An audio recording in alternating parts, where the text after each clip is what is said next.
Without further ado, I am happy to introduce today's moderator, who brings us property management expertise that goes back 20 years. Her expertise spans across all product types, including multifamily. She currently oversees four offices across the Inland Empire, Orange County, and Los Angeles here in Southern California, managing almost 6 million square feet. Angela Gomez-Jones is the Senior Vice President of Property Management at Kidder Matthews, and she's also a BOMA Orange County 2019 past president. Welcome, Angela. Please take it away. Thank you. Thank you. Thank you, Jan. So I'm excited today to be joined by this panel of commercial real estate experts and friends and colleagues. We're here to discuss COVID-19 reoccupancy. First, Mike Kent, whose role at Goodman is National Director, Asset Management, involves leading a best-in-class management service team and collaborating with each customer with a proactive approach to deliver on their best business space requirements and build long-term relationships. With a stabilized logistic portfolio of almost 12 million square feet at a current fair value of over $2 billion, over 65 customers in 3 major metropolitan areas, LA, New York, Jersey, Philly Metro, and South Florida. His average customer size is over 600,000 square feet. Mike has also chaired BOMA OC's Government Affairs Committee for the past several years. I think it might be 5. I think we all lost count. So I'll leave Karen Flanagan, dear friend, is Executive Vice President with Greenlaw and oversees the operations of a portfolio comprised of over 7 million square feet of Class A office high-rise, varying classes of mid-rise office, low-rise campus, office, industrial, R&D, mixed use, medical office assets with a cumulative total of over 400 tenants positioned throughout Orange County, LA, and Inland Empire. She directly leads Greenlaw's in-house property management team and has oversight of the property accounting team as well, consisting of about 40 team members. Further, Karen works closely with the acquisitions team within the comprehensive due diligence process and provides asset management support in communication and transactions with Greenlaw's multiple capital partnerships. She has an active role on the firm's executive team, participating in strategic planning and goal setting, as well as in the development of employee initiatives and overall company culture. She is also BOMA Orange County's current 2020 president. And last but certainly not least, Curtis Van Buskirk, Vice President of Operations for ABM, where he leads a solution-oriented team of management professionals in the janitorial and building engineering fields. With an employee base of nearly 3,000, his team cleans and maintains over 10 million square feet throughout Orange County, Inland Empire, and Long Beach. Curtis is also involved with BOMA Orange County, having held various committee positions. So now with the stay-at-home mandate expected to expire in a couple of weeks, hopefully, fingers crossed, many of us are faced with buildings reoccupying and getting tenant businesses reopened. Today, we'll talk about these reoccupancy challenges: cleaning, managing tenant expectations, workspace, building modifications, social distancing, staffing, and even company culture. What are some of the best practices in navigating through all of this, and what's the new normal? What will it look like? We should also add that our discussion today includes suggestions and guidelines from our experts here. Each company, both as owners, managers, and occupiers, need to set their own guidelines and protocols. There are tremendous resources available already for companies to use as a resource to develop their own best practices, and which should also be reviewed by a legal team. Also, if you have a question for our panelists, please post it to the Q&A. We have 263 of you today, which is way more Facebook friends I have. And we certainly won't be able to get to all of your questions. So if you have something specific for someone, please post it in the Q&A. We will not be checking the chat, okay? So Mike, why don't we start with you? What are general building services? You know, understanding that all of your portfolio is generally industrial with a smattering of retail in there. When we all go back to normal, what services will you see landlords increasing or decreasing for their tenants in their buildings? So for the industrial portfolio, what we're seeing is most of our customers are first responders. So a lot of them are still operating. Now, granted, most of them are operating at a limited scope of work, reduced staff, reduced volume, et cetera, et cetera. So the fire, life safety, and landscaping and general services, roof repairs, and things of that nature that are handled on the exterior have continued to remain during this stay-in-place order. But where we're seeing it is where our customers are needing assistance is going back to full operations. It's a little bit different for an office building because offices as well, there are different services that the landlord provides. Where industrial, it's a little bit more independent. So we're assisting people on a regular basis to get them back in full operation. And what's that look like? How do people do pick and pack with social distancing? How are they able to work in the warehouse and still operate, whether there's conveyor systems or not, and keep those services? So it's helping our customers connect the dots with services and recommendations as best practices. We received an email today from a BOMA member today that showed a really nice designed screen. What do you call it? A screening between workstations. And so we'll be sharing best practices like that with our customers to give them the opportunity that there are resources out there. Now, getting into specifically office and there's so many options for each building, and as you were saying, Angela, we need to customize per property. Each company needs to take ownership on their programs and then fine tune it per asset. We have customers that are retail of nature, as you mentioned as well, and the needs of those versus a industrial are completely different. Office is completely different in the respect of you have common areas that you need to consider, and how you work with Curtis and their teams and the partners alike need to make sure that you've thought through each of those procedures accordingly. How does anybody occupy an elevator? Do you basically put a maximum of 4 people in there? How do you socially distance? How do you clean them down, et cetera, et cetera? So there's a lot of specific items that each property manager and building owner and occupier need to think about their space and their properties.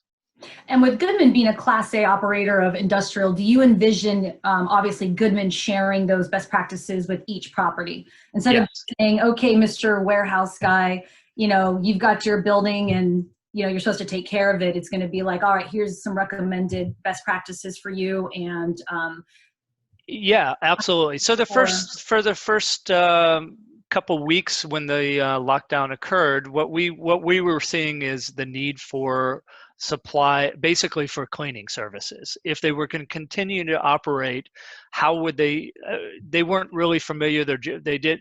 Whether their janitorial company was sophisticated enough to handle it, whether they could handle the capacity of it. So we reached out to the customers and basically volunteered recommendations to them of partners, BOMA partners, and made sure that they were connecting the dots. We have customers that were saying, I know we only have a couple facilities with you, but I have 190 locations and they're in very remote locations. How can I partner with somebody and get the tools that I need? So from day one, we've been offering solutions for our customers, but each individual, we will be sharing best practices with all of our customers across the portfolio. In our retail, we have a call later this week on what's it look like at the retail center when we go back and reopen, because we have currently half of the customers are shut down on a temporary basis and some are limited hours. What does that look like? What do the outside eating areas look like? How is social distancing taking place, et cetera? So we're going to share our best practices with all the customers through town hall meetings similar to this. And also, and we'll do it per discipline in this particular case, because the needs of a retail will be completely different than a big box industrial. Okay. And speaking of common areas in office and elevators, I know that's going through my mind as well. Karen, being an operator of some very lovely Class A office buildings and some mixed use stuff, how do you plan on, or how does Green Law plan on addressing the common area issues, some of the restrooms? I mean, do you guys you guys anticipate sending out various, guidelines? Does it involve signage? Does it involve stuff like this to educate the tenants? How do you plan on educating the tenants and instituting some protocols for the common areas? Yeah, so we've been, as I'm sure everybody has been receiving such great information from the industry, from other groups who have put together some fantastic information. There has been a lot of collaboration in the industry, which has been really great to see, of sharing best practices, sharing what they're doing. And again, I'm sure everybody's really, tired of the big U word of unprecedented, but truly it is. So it has been challenging to develop the best protocol. But I think we've decided to utilize every resource, contact, and then our own experience and our own instincts, if you will, operationally speaking, to develop some protocol. So we've developed some internal protocol for the management team in regards to anything from, where you start in the parking garage, from the minute you pull your ticket to the elevator in the parking garage to entering the building, to social distancing in the elevator lobbies. It's going to involve a lot of signage, a lot of communication. We have a tenant memo prepared to send out. The tenants are starting to come out now with everything changing on a regular basis with Gavin Newsom's updates and the press conferences and everything and all the information. So I think everybody is really truly preparing to go back. Obviously, we don't have a definitive date on that yet, but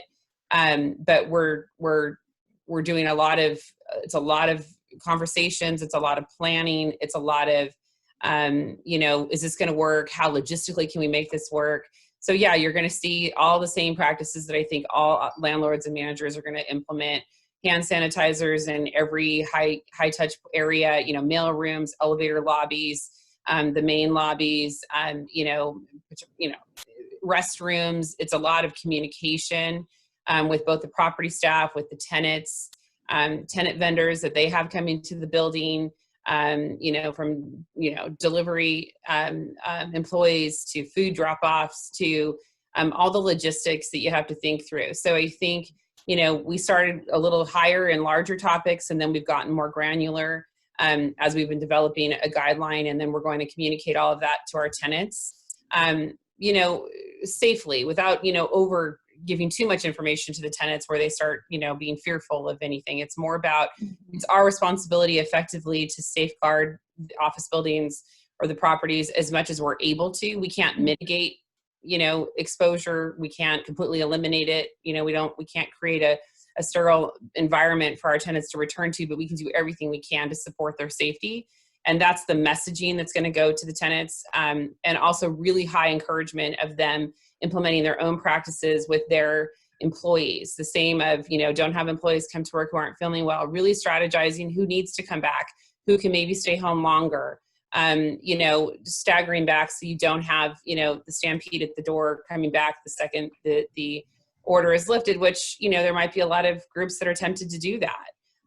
So our focus has really been about developing concise protocol that's going to be actually something that we can logistically carry out, and not just conceptually like, this sounds good. We can put, hand sanitizer in, 2,000 places in one 300,000 square foot building. That's not logistical, right? So how are we going to educate the staff, educate the property management team, educate our tenants, and everybody's effectively working in tandem to kind of combat the reentry process, the challenges of it together.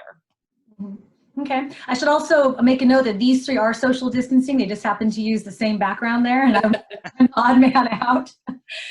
So Curtis, going to you, how do you envision on the janitorial side, which I'm sure you guys have just been going crazy, how do you envision the new normal, and how do you think is going to affect, how you guys clean building, how cleaning crews move through buildings, and, some of those protocols? And were there some people doing them already, or is this just an entirely new set of cleaning strategies that you're having to come up with? Well, overall, cleaning has shifted into, a behind the scenes function that we were typically used to into a front and center topic. By and large, our customer base today is demanding some type of an overlay program into what they already are receiving on services. And, ultimately it's providing peace of mind. It's vital and it's imperative to your cleaning team that your cleaning team demonstrates a clear pathogen and viral spread strategy. So, primary focus around cleaning is going to be around visibility. I think everybody understands that if we see somebody cleaning, we feel more safe, we feel more comfortable that something is being disinfected. That doesn't necessarily mean you need to go out 400 different day porters in order to do the service. You have to put a thorough program around how you are deploying that workforce. So thinking about what your operating hours are, ensuring that those people are visible during certain parts of the day where you have more of an entrance and exit throughout the day. Part of that as well is deploying the right type of equipment. So mitigating touch points, including touchless automated restroom equipment, no touch fixtures, dispensers, and door openers. Karen touched on it, but setting up 100 different sanitation stations is not going to make sense. But maybe you are strategic about where you put those, and you provide an option for your tenant base to come in and grab a couple things so they can take it to their desk and wipe down their desk thoroughly. Next, but equally as important, is the night services. So we talked about the day services and being visible. Night services is just as important, if not more. To that end, the best recommendation I can offer is to work closely to program a few clear options that are added to your existing cleaning program in order to meet the demand of disinfection. Added services, they have to meet the base building standards, obviously, but they have to incorporate some type of EPA registered disinfectant. The CDC has put out several different options that you can actually supply in order to use as a disinfectant. The thing to be keenly aware of is that your staff has to be really astute in utilizing those supplies. Different disinfectants have dwell time that are that's needed in order to actually eradicate or completely kill a virus. So those are really critical training components that need to be incorporated into your cleaning standards. From there, I would really recommend putting together 2 to 3 really core solution-oriented enhanced cleaning programs that you would overlay, and then providing an option to your tenant base. Some people are going to have a lower tolerance for cleaning, and some are going to have a higher tolerance. So I have 0 tolerance for cleaning, FYI. So at home, maybe. To that end, we're gonna go to extreme for our clients on level 3, right? We call it a level 1, 2, and 3, but level 3 would be really that program where you're putting together a complete envelope around cleaning, and then ultimately providing a disinfection through like fogging or electrostatic sprayers on the tail end of that cleaning program in order to completely feel like it's been cleaned to the satisfaction of CDC standards. Mm-hmm. And so on that matter, with perhaps added sanitizer stations, no touch, whatever, do you envision, I know it's a difficult, if even half of Mike or Karen's portfolio says, all right, all of our restrooms are going to be touchless, or we're going to have this. I mean, are you seeing any of that now, or do you think this kind of staggered approach back to work may help with some of the supply chain and inventory issues? Yeah, so the supply chain is extremely stressed right now. So, just to give you a sense on, disinfectant product, you're at about, 4 to 6 week lead time on disinfectant. And so, hand sanitizer is like, crack in the 80s. You're not getting it today.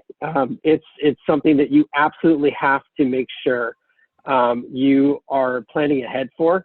Ensure that you have the right type of supply partners. One of the most important things too is there's a lot of these fly-by-night suppliers that come on the scene, and they're willing to push product that frankly is not something that can mitigate the exposure and spread of a pathogen. So it's really important to do your homework when you have the right type of disinfectant. Make sure that it's something that is that's approved by the CDC and the EPA to do its job. And ultimately, pre-planning and being proactive is the solution to ensuring that you have the right supply chain. You know, there is a swell right now where there is a heightened amount of manufacturing, especially on the disinfectant side.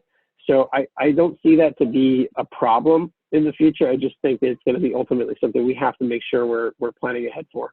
Mm-hmm. And speaking of some of these extra costs, whether it's extra sanitizer stations or maybe a level 3 cleaning, Mike, how are you treating in the industrial world those extra costs? Do you plan on passing that back as CAM? Is it a direct tenant expense? Is it something you're just budgeting, or is it something as a landlord you're just saying, you know, we're just going to do this? So it depends on what the lease says and the responsibility of each. But in all cases, we're independently making a decision on a property level. There'll be times where we actually will CAM the expense if it's an exterior landlord responsibility that we can help and volunteer our services to complete the task. Absolutely, we will do that. If it's an independent request from a customer, we will seek approval for them. I think it's really wise for managers to understand the cost and making sure that they seek approval when it is reimbursable from the customer. I would hate to see that all of a sudden the customer receives a bill 2 months later and then all of a sudden says, well, I didn't approve that, or somebody in the admin staff has approved it but not necessarily seeking senior management. So I would advise any manager or anybody billing back people that they do seek an email approval for any additional expenses. But you know, it also begs to question of, will you be reforecasting expenses down the road, and how is your operating budget versus actuals? We will look at that mid-year after this is all over and see if there are reforecast needed at each of the property levels. So it's a very valid question. And Karen, for office, being different than industrial, obviously, does Greenlaw plan on making these CAMable, as I like to say in my CAM classes? And do you plan on reforecasting and redoing some of your budgets at all? Well, on the CAM side, I think it's a bit premature for us to call the ball there yet. I mean, I think it depends on how much longer this continues, right? And how this is going to look. I mean, obviously the reentry process is not going to be an overnight situation. So I think right now, I mean, already once everybody, you know, the stay-at-home order was issued and, you know, the occupancy of buildings, you know, physical occupancy decreased significantly. I mean, I think Mike mentioned it earlier. Obviously, we curb back so many, you know, non-needed, you know, unnecessary services, if you are, non-essential services, and delayed some services, deferred some services, things that just aren't as imperative for the buildings, while still, you know, upkeeping, you know, especially our Class A assets, you know, to uphold that standard. I think right now it is, as Mike said, I think it's going to be a judgment call. I think we're going to have to kind of see how our expenses are trending over the next quarter, see how things are going. And it may end up being that I think we're going to look at every property individualistically and make some decisions on, again, yes, what does the lease allow and dictate, but two, you know, what makes sense? What's really something that we feel okay to justify to our tenants to say, we believe this is an acceptable, you know, pass-through expense, or no, really the landlord's going to shoulder some of this. I think Curtis made a good point about, you know, costs are going to become excessive if the expectations of the tenants are that, you know, they're going to, you know, change their gloves every 5 minutes. I'm being a little bit stretching, but, or they're going, you know, the high touch point cleaning is going to be, you know, so frequent that you're going to have to add so much more labor to upkeep that without revising scope of other places. You know, and the reality of that is that, you know, you're going to have to, our responsibility is to protect our tenants first and foremost, as much as we can. So what's that cost look like? I think it's still going to be you know, to be determined, because we were able to defer some capital. We obviously put most non-essential capital on hold once the, you know, stay-at-home order started, that we believe wasn't essential to do right now. It was more important to keep our buildings operating appropriately and adequately. So I think it's going to be still something that we have to look through, talk through, kind of see how the numbers work out with the reentry. And if we have an exorbitant amount of operating costs that that occur because of the reentry and making the tenants feel comfortable to return to the buildings, you know, we may have to make some adjustments to those CAMs. Mm-hmm. I don't think we're adjusting budgets right now, other than just the operating measures that we've taken. Mm-hmm. And talking about reentry, all of us manage teams in probably multiple offices. How do you plan on bringing back some of your staff to your own offices? Does that look staggered to you too? There seems to be a recurring theme in the Q&A about staggering reentry, but we have not only our buildings and our tenants, but we also have our own teams and our own firms. So on our own team side, Mike, how do you plan on bringing back your team to the office? You know, I know that our team has been working hard on what reentry looks like for Goodman as an occupier of Karen's building, by the way. We are a customer for her and love it. But that Mike, we're said, not passing back any expenses to you. None. Oh, okay. Of course not. Yeah, I you wouldn't heard it here. expect so. But I think in this particular case, I think each individual company, given their size, we're in an open floor plan. So Yeah, we sit adjacent to each other in an open workspace where every night we take our computers, put them in a locker room, and then re-engage them to a new location every day. So what that looks like versus people who have independent offices, people who have different workspaces, are going to need to be tailored. We're talking about, and I know it's been discussed by our senior team, of a group A and a group B, maybe Monday, Wednesday, and Friday with one team, and a Tuesday, Thursday with another team. And then making sure that we can social distance until this is done, and the appropriate. We had taken a lot of precaution before actually stay in place on additional cleaning, and Karen's team has done a phenomenal job with providing us with those services. So we had started that process earlier, but what's that look like moving forward? And as we shift teams, is that what was potentially a once a week or a twice a week endeavor now become a every other shift change or a daily occurrence, to where we engage the cleaning services? So that's a start as an occupier. From the customers as well, it's the same question. Is I know that our major customers in the warehousing industry have definitely staggered and reduced staff completely, or not necessarily completely, but reduced them to their minimum levels and created shift levels. So, you know, we have the likes of an Amazon and Georgia Pacific, who are probably the two busiest groups, with toilet paper being a mad rush to, if you've been to a Costco, they're still empty today. But we have customers like that who have gone from 2 shifts a day to 24-hour operations, and to stagger their workflow. So that type of approach for a industrial occupier is to start working 24 hours a day to get the product and necessary out to the marketplace to restock America. Mm-hmm. Curtis, do you envision the same thing for your teams? Maybe some staggered shifts? I know we've talked about making sure there's somebody in between cubicles, so there's not just an entire row of cubicles, and maybe it's, you know, cubicle, empty cubicle, cubicle, empty cubicle. And what does that look like for, you know, your space you're occupying as a tenant? So our occupied space, where we've done a couple things. So one is A/B teams, right? So we have teams that are work from home, alternating days. That way, we're ensuring that there's a minimal amount of people, you know, in traffic in the building. We actually went through every one of our conference spaces and removed about, you know, 50 to 75% of the seating in order to accommodate for less density in the space.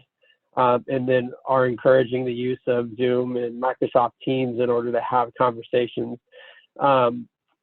Really what we're focusing on is, you know, the cleaning aspect. You know, we understand that in this, you know, scenario, that cleaning is going to be of utmost importance. So when our team members are, you know, actively working in their own space, we want to give them the tools and the equipment to feel like they can sanitize their own area as well. So that's another offering that we've started to, you know, provide our tenant base, or I'm sorry, our employee base.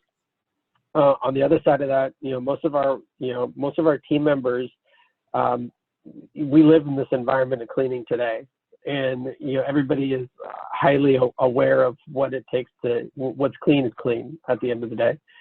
And so consideration for the way that they are utilizing amenities throughout the space, wiping down after themselves.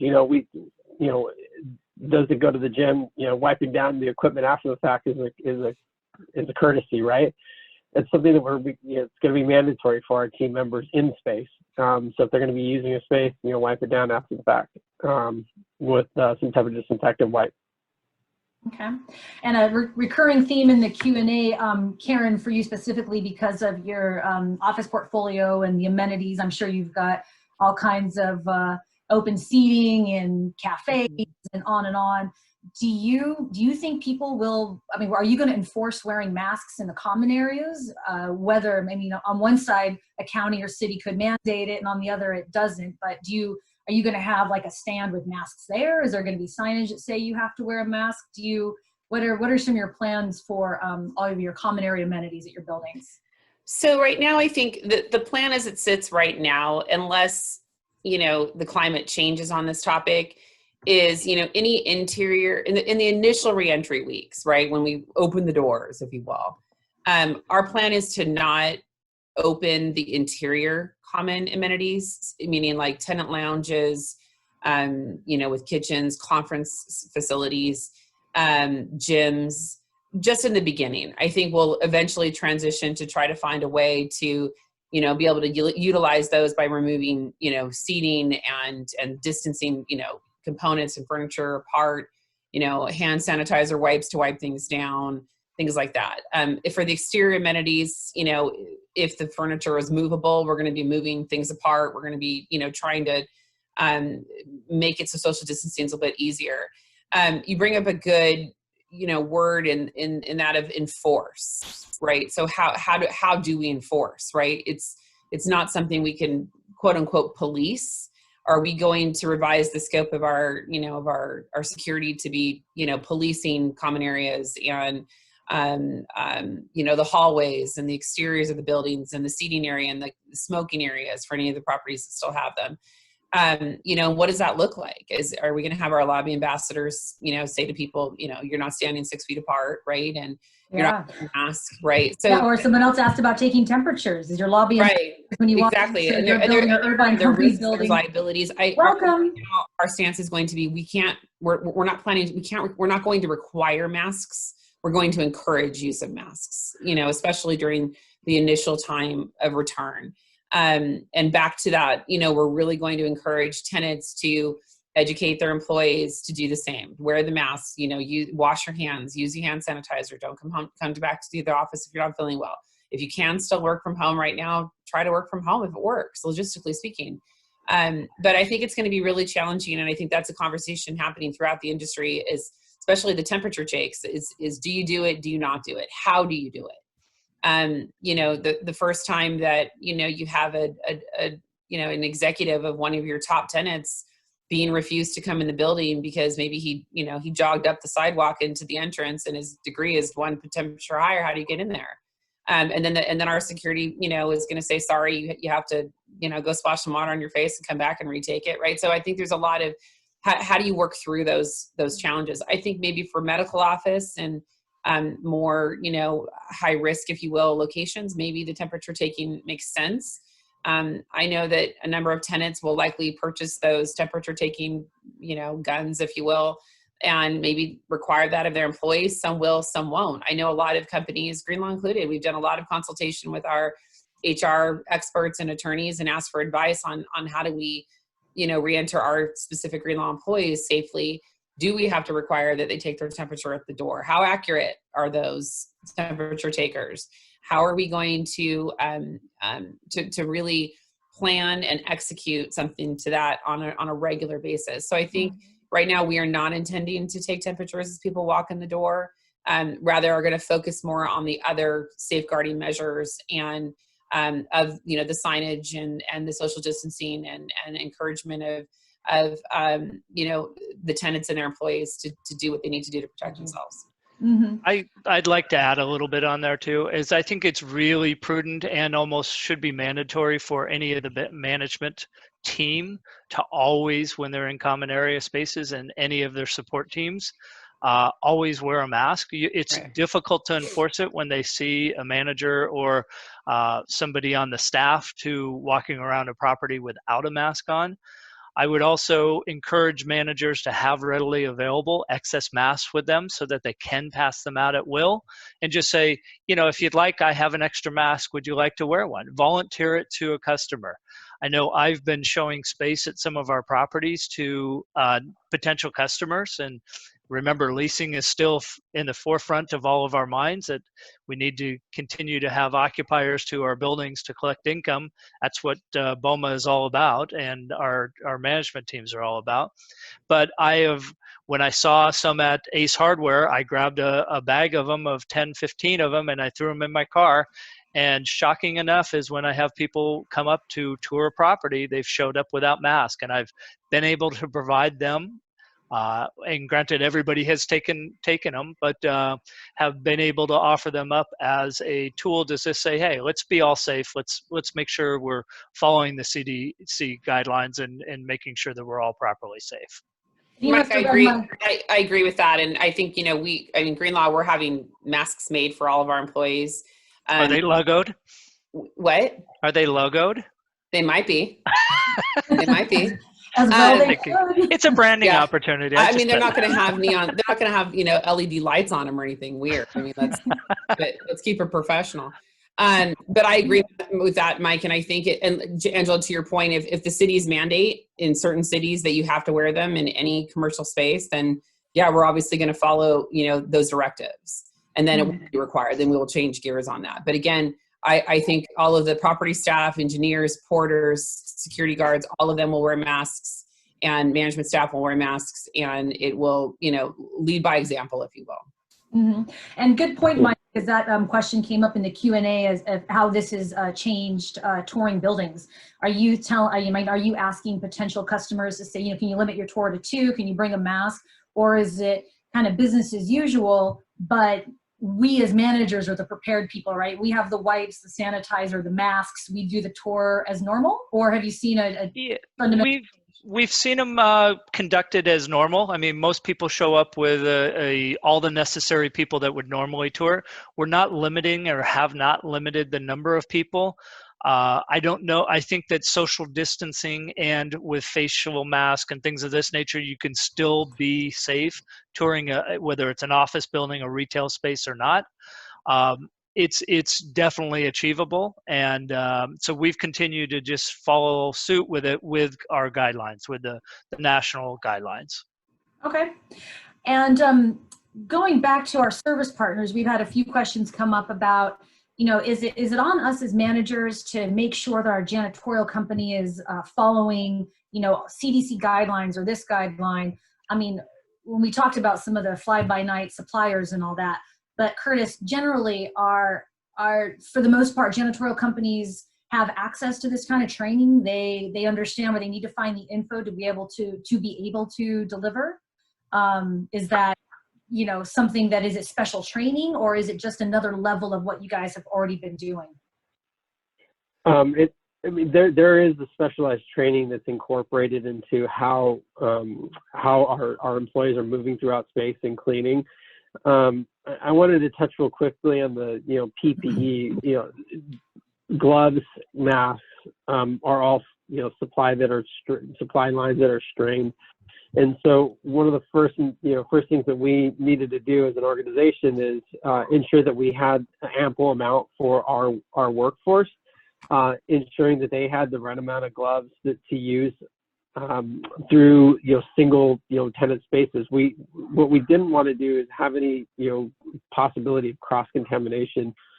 And really what it comes down to is proper training. And I could sit here and tell you that you have to have somebody that's a janitorial professional, but at the end of the day, our workforce is, they're only as strong as the leadership group that supports them.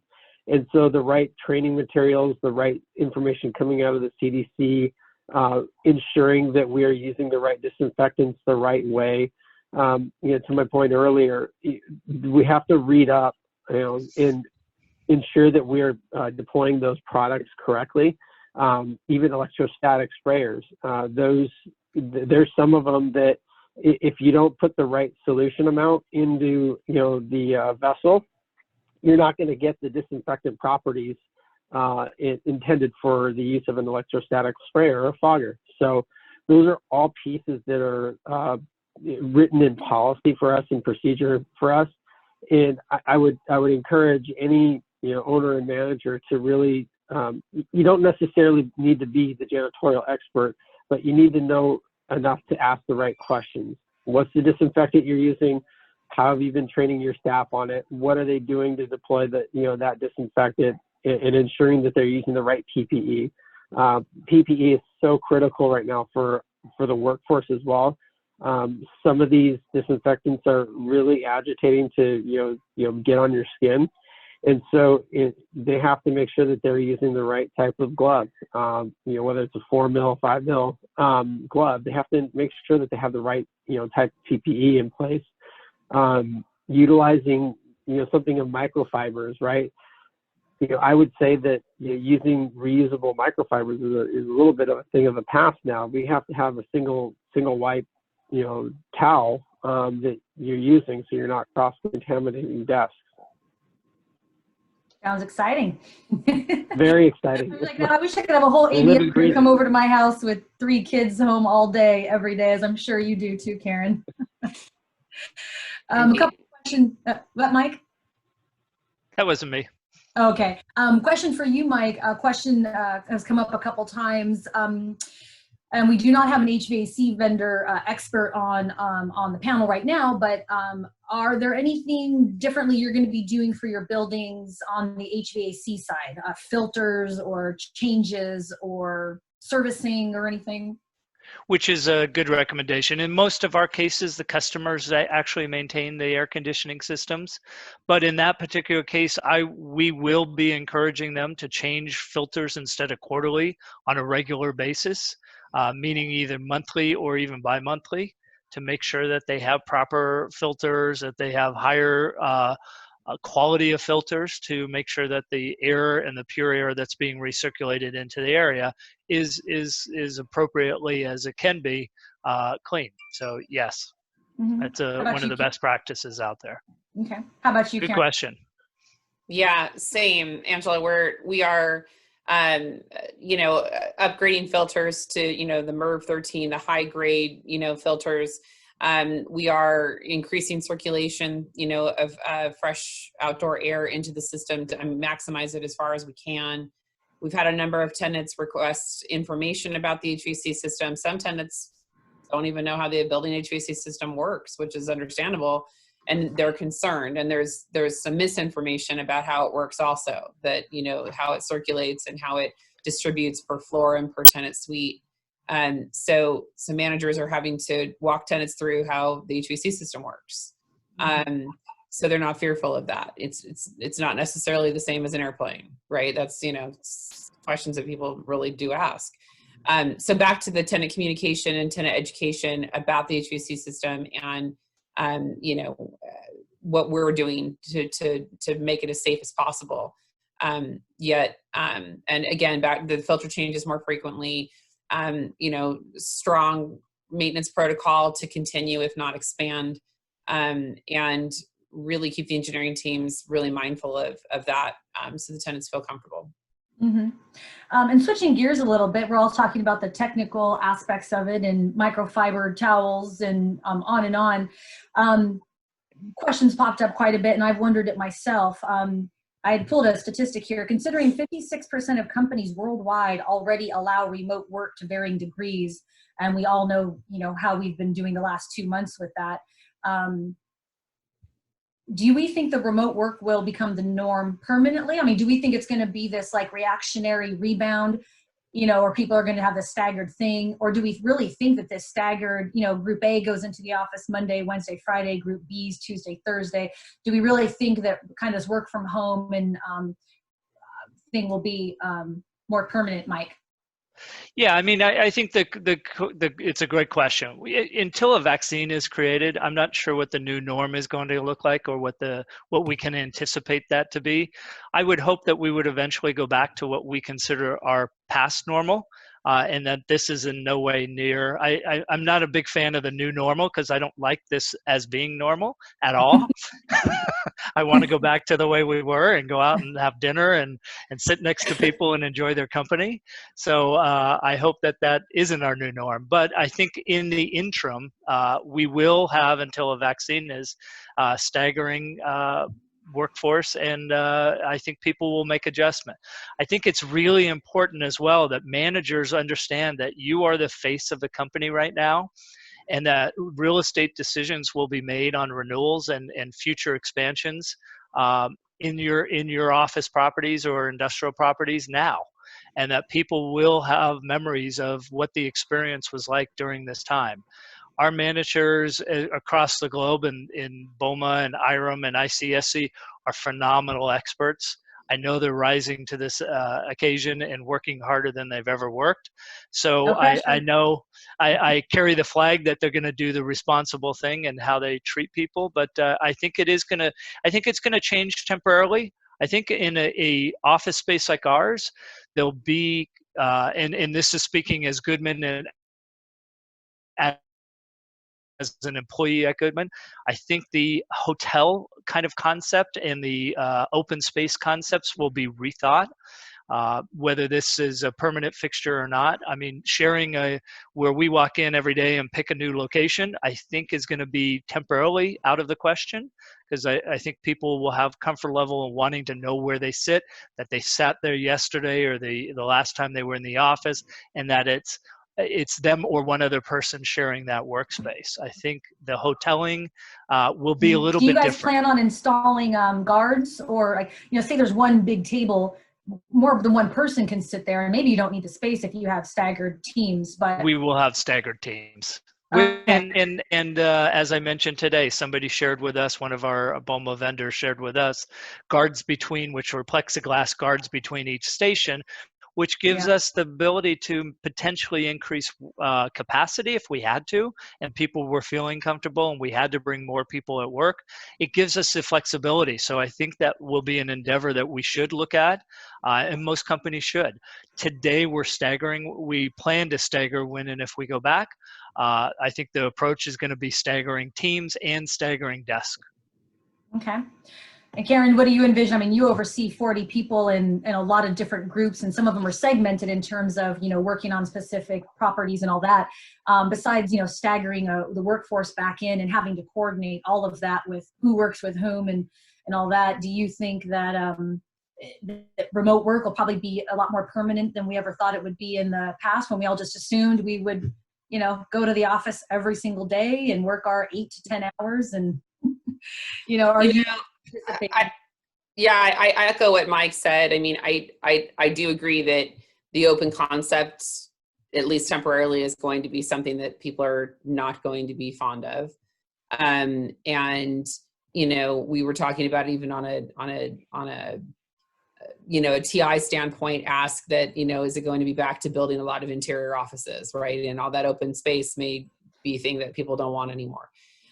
For our Green Law employees, the property management team, they all work in offsite offices, and oddly enough, they all sort of have natural social distancing with the way those offices are formatted.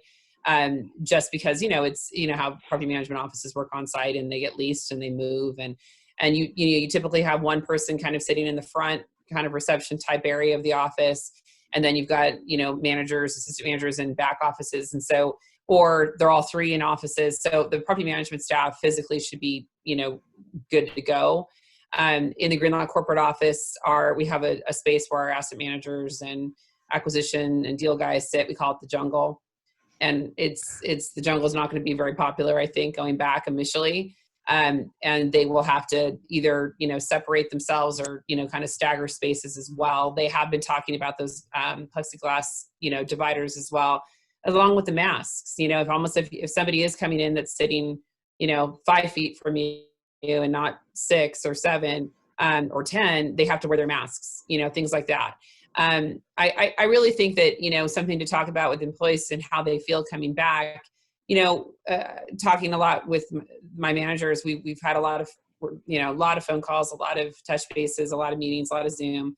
And the conversations that we're having is really also about, you know, the fact that the range of how people are going to feel coming back. You're going to have people who are ready to, you know, dance in the hallways and good to go, and I'll share lunch with you and hand me your fork. And you're going to have people who are absolutely apprehensive to ever return to the office, and anybody, and then the scale in between, right? Everybody's going to feel very different and have their own perceptions and their own beliefs and their own fears about returning. And so we as employers are going to have to work with each person individually. You know, that those who don't feel comfortable to return to the office, then we're going to try to work with them and accommodate that. And if some of them need to stay home, some of them are going to need to stay home because of dependent and childcare, you know, in the beginning until schools or summer camps or anything reopen. And so those are the ones we're going to say, no problem, we'll work with you. Let's make that happen. And then you're going to have, you know, people that just naturally, irrespective if they don't have any, you know, dependent care options, just aren't going to feel comfortable coming back to an office environment. Mm-hmm. And they're going to worry about touching the copier and using the microwave. And those fears are real. And as leaders, we cannot, you know, negate those feelings. We can't dismiss them. We can't minimize them. So I think it's going to be an interesting time as managers and leaders of others, that, you know, to really support our teams and kind of counsel them through some of their feelings, because that's going to be really legitimate. And we've been talking really about how, you know, back to the word unpredictable and unprecedented, you know, this is a point that Mike just made about, you know, all the professionals in BOMA and IREM and all the other organizations that, you know, we are literally right now going to be writing the history books of what a pandemic looks like within property management standards, right? We're all writing it together now. And I mean, I don't know if it's going to make it into the CPA or CPM and RPA, you know, coursework, but it could, right? We're all developing brand new SOP that we're adding to our internal manuals because this is so new, and it's going to be something that all, you know, future groups are going to have a reference point on. So I think it's going to be kind of an ever-changing working document, quote unquote, and protocol for quite some time. Mm-hmm. Okay, great. And pretty much last question, we managed to hit a few of the questions in the Q&A, so thank you for posting those. I'm not sure how many more we'll have. Last question, and Curtis, we have 2 minutes, but with you working in an industry that was so frontline and so just probably put into a tailspin very quickly. I mean, a lot of us had to work from home, and oh gosh, you know, I hope I have, you know, a printer with ink in it, and oh, make sure my Wi-Fi is good and all that. You being in the janitorial industry, you know, really had to turn on your heels very, very quickly. With that being said, how are you kind of keeping the team motivated? How is ABM kind of keeping those frontline people, you know, going? And how are you going to bring some of that culture back when everyone does get back to the new normal? Yeah, so our team has done a phenomenal job of being empathetic to our frontline workers. They are considered essential workers, and they didn't get a day off throughout this entire pandemic. And, you know, frankly speaking, they had to go into those spaces that are occupied, you know, to disinfect and clean and potentially expose themselves to, you know, a virus or a pathogen. And so the way that we've been, you know, keeping them motivated is that you just take a moment to thank them. And I would recommend any property owner and manager, it's like, if you see your cleaner, take a moment to thank them, especially thank those that we don't see, those that work at night. We don't see them all the time. Just going out of your way to send them a note or something, or letting them know that, you know, that you appreciate what they've done in order to keep the health and safety of the tenants and occupants at mind. That's really what keeps our workforce motivated. We had to rethink the way that we, you know, convened in the field. So like all of those janitorial rooms, they're small, and, you know, any one of these, you know, janitors that are taking breaks, we can't have them take breaks at the same time anymore. So, you know, if they had small spaces before, it's less so now. So maybe rethinking of, you know, another area where they can socially distance, and providing them that amenity to, you know, be able to take a moment to, you know, set some time aside and take a break, without feeling that they're, you know, put into an exposed place that they could, you know, possibly contract a virus. And it just, my last point is just a culture of safety is really what we have tried to, sing from the mountaintops with our cleaners and our team members. We make sure that we are providing the right PPE. We provide them with, ready responses if they have questions. If they're not comfortable, working during this time, we've allowed them to, stay home. And, we've augmented that with personnel and people that are ready to do that. We have, unfortunately, one of our folks that, came down ill with the disease and passed. And, it hits home for us. It really, truly hits home for us because it's so important for our team members to feel like they're safe. And I just, take a moment to thank them. That's my recommendation.